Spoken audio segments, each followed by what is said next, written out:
देवरानी जी सुनो। हाँ बोलिए जेठानी जी, आपने एसी क्यों बंद कर दिया? आपको पता है इस बार लाइट बिल 4000 रुपए आया है, इतना तो हम नहीं भर सकते हैं ना। और वैसे भी ये एसी मैंने अपने लिए लगवाया है। तो आप बताइए, वैसे आप यहाँ पे किस काम से आई थी? हाँ वो देवरानी जी, मैं ये पूछने आई थी कि वो रेड वाली जो चुन्नी वाली तुम्हारी साड़ी है ना, वो बहुत प्यारी लग रही थी, वो तुमने कहाँ से लिया है? ओ वो ब्रांडेड वाली साड़ी, वो 10,000 रुपए की है, आपके बजट से तो बिल्कुल बाहर की है वो। पर जेठानी जी आप फिक्र ना करो, वो जो संडे मार्केट लगता है ना, वहाँ पर आपको उसकी सेकंड कॉपी तो मिल ही जाएगी। जी देवरानी जी, मैं वहीं से ले लूंगी। जेठानी जी अगर आपको भी एसी का हवा खाने का इतना ही शौक है तो आप जेठ जी को क्यों नहीं बोलती हैं कि वो अच्छा पैसा कमाए, ताकि आप भी अपने कमरे में एसी लगवा सके, जैसे मैंने अपने कमरे में एसी लगवाई है। देवरानी जी ये तुम कैसे बोल रही हो? तमीज से बात करो, मैं तुम्हारी जेठानी हूँ। बस बस जेठानी जी जाइए, जाकर अपना काम करिए।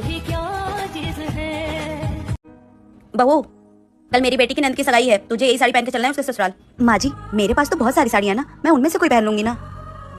पर माँ जी ये साड़ी बहुत भारी है, ये मैं नहीं संभाल पाऊंगी। मैं एक काम करती हूँ, मेरे पास जो साड़ी मैं वही पहन लेती हूँ, इसे आप रख लीजिए। हाँ मुझे पता है कि तेरे पास 200 रुपए वाली बहुत सारी साड़ियाँ हैं, लेकिन तू वो सब नहीं पहनकर जाएगी। जितना बोल रही हूँ उतना सुन, यही साड़ी पहनकर जाएगी हमारे साथ।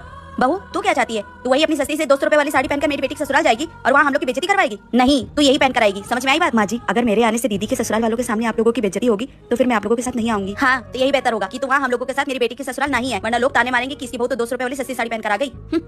माँ जी मैं गरीब भले हूँ, पर उसका ये मतलब तो नहीं है कि आप लोग हमेशा मेरी बेइज्जती करते रहे। क्या गरीब होना पाप है? आप लोग इस बात से सहमत है तो कमेंट करके जरूर बताएं। मजबूरी किसे कहते हैं कोई मुझसे पूछे, ये जानते हुए भी कि मेरा घर खराब करने वाले मेरे अपने ही हैं, मैं चाहकर भी उनसे रिश्ता खत्म नहीं कर सकती। सास खुद तो अपने पति को दबा के रखती है, उंगलियों पे नचाती है, और अपने बेटे को ज्ञान देती है कि अपनी पत्नी को दबा कर रखे, वरना हाथ से निकल जाएगी। भाभी जल्दी आओ। क्या हुआ छोटी? भाभी भैया की एक बहुत बड़ी फॉरेन कंपनी में जॉब लग गई। क्या? ये तो बहुत खुशी की बात है। हाँ। छोटी इस लेटर को फाड़ दे। ऐसे कैसे बोल रहे हो? आपका तो ये सपना था ना, और आपने कितनी मेहनत करी थी इस दिन के लिए। भाभी मैं छोटी को, आपको और इस घर को छोड़ के जाना नहीं चाहता। लेकिन भैया ये आपकी। मैंने बोला ना तुझे।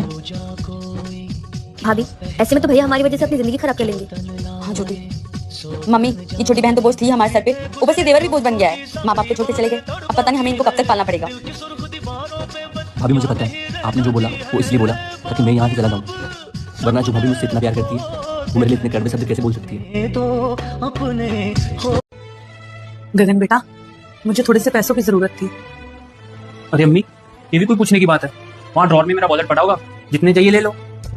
कल मैंने तुमसे पैसे मांगे, तुमने मुझे बोला तुम्हारे पास पैसे नहीं है। आज तुम्हारी मम्मी ने तुमसे पैसे मांगे, तुमने ऐसे उनको पैसे दी थी। अब कहाँ से आए पैसे? तो क्या हुआ, मैं उनका एक लौता बेटा हूँ, अगर उनको दे भी दिए तो क्या हुआ?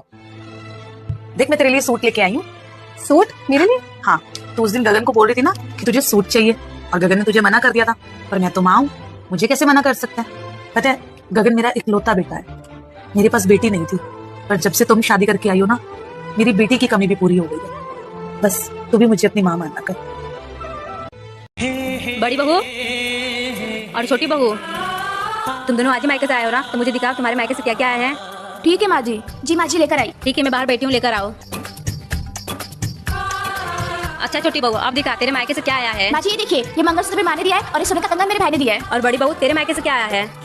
क्या हुआ, तू उदास क्यों हो गई बता। पता है ना मेरे घर वाली गरीब है, उन्होंने मुझे कुछ नहीं दिया। दीदी जब आपके मायके से कुछ आया नहीं है तो आप इधर क्या कर रही हो? जाओ घर पूरा काम करो। और माँ जी मैं 10 दिन से कोई काम नहीं करने वाली, क्योंकि मेरे मायके से बहुत सारा सामान आया है।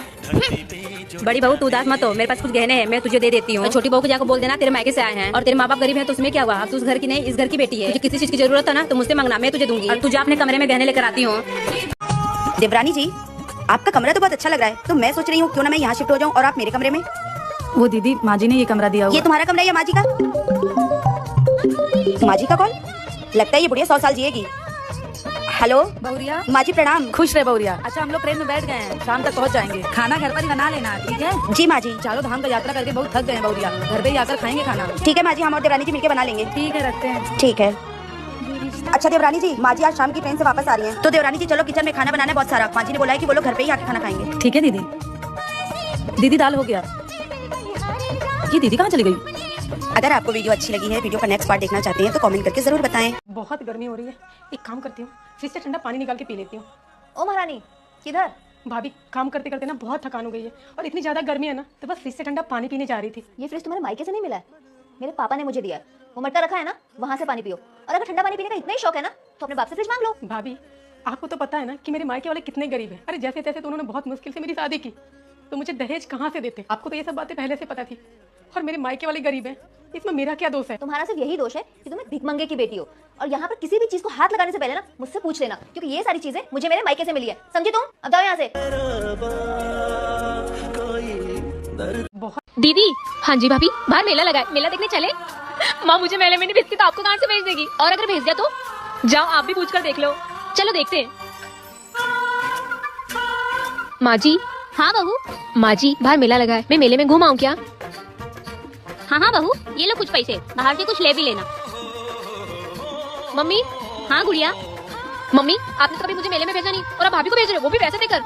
आप भूल रहे हो, वो आपकी बहू है और मैं आपकी बेटी हूँ। गुड़िया, जब तेरी भाभी सब कुछ छोड़कर यहाँ आकर मुझे अपनी माँ मान सकती है, तो क्या मैं इसे अपनी बेटी नहीं मान सकती? दीदी